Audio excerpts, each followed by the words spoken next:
bonjour à vous, je me présente, Louvaïa Bora, journaliste pour le Décryptage, un média pour les jeunes par les jeunes. Vous m'excuserez donc pour la simplicité de la question, qui est la suivante. Que diriez-vous à un jeune qui hésiterait entre la droite, la gauche ou encore l'abstention pour le convaincre de choisir pour votre programme en 2027 ? Moi, je vais commencer par répondre à votre question sur pourquoi il faudrait soit être de droite, soit être de gauche, mais en tout cas inciter les jeunes à voter.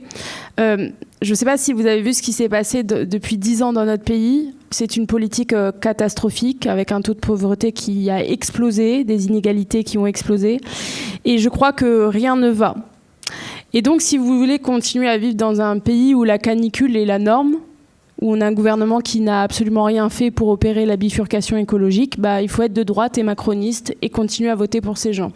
Ou alors voter pour la France insoumise pour opérer la bifurcation écologique, mais surtout pour avoir un plan canicule comme celui qui a été présenté aujourd'hui par le groupe parlementaire de la France insoumise, mais aussi une politique d'adaptation au changement climatique. C'est aussi la volonté de ne pas avoir de différenciation entre des contrats dits jeunes et le SMIC, parce que ce que veulent les libéraux, ce que veulent la droite, c'est de la main-d'œuvre pas chère, puisque leur objectif, c'est d'entretenir le système capitaliste et donc à la fois d'avoir des contrats jeunes moins payés, mais aussi de ne rien faire pour résoudre l'inégalité salariale entre les femmes et les hommes. Être de droite, c'est ne pas vouloir une France où chacun peut vivre dans ce pays en étant qui il est, en continuant à aimer qui il veut aimer. Et donc nous, bien évidemment, c'est d'avoir dans notre pays chacun avec une place, avec une voix.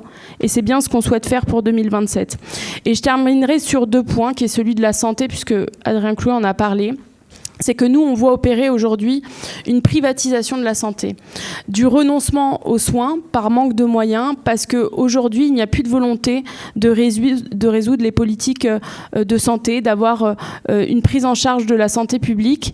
Et donc, oui, ceux qui s'attaquent lors du projet de loi de finances de la sécurité sociale à l'assurance maladie, c'est bien la droite qui veut dérembourser des médicaments, qui veut geler les retraites, les pensions de retraite ou même l'allocation adulte handicapé. Ce sont ces personnes-là qui veulent réduire nos droits pour enrichir toujours les mêmes, c'est-à-dire ceux qui se gavent sur notre dos. De la même manière, pour répondre à la question, peut-être en 3 points, je dirais d'abord, pour convaincre la jeunesse de voter pour nous, qu'on a un programme qui correspond à leurs préoccupations. Elle correspond à leurs préoccupations en termes de lutte contre la précarité, c'est-à-dire celle du pouvoir d'achat et des salaires dignes. C'est notamment les propositions que nous avons faites sur l'allocation de 1 100 €. C'est des propositions que nous avons portées notamment avec Louis Boyard à l'Assemblée nationale. C'est celle effectivement de revenus qui sont rémunérateurs et qui permettent de vivre dignement.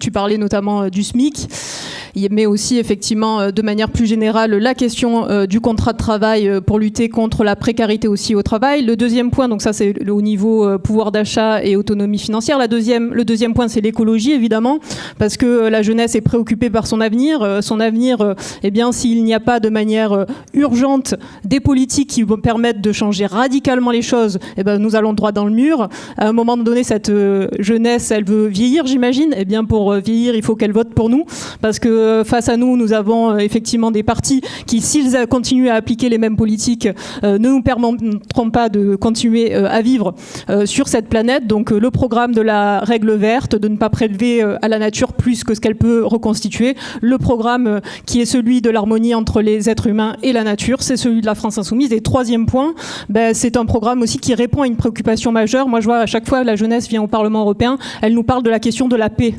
La paix est une préoccupation majeure. La jeunesse ne veut pas partir en guerre et elle ne supporte pas les discours va en guerre. Donc derrière, la diplomatie de la paix, c'est nous qui l'incarnons avec la France insoumise et le programme L'Avenir en commun, et qui va être effectivement modifié avec les contributions. Donc voilà le troisième point, celui de la paix. C'est pour ça qu'il faut convaincre de voter pour nous aussi.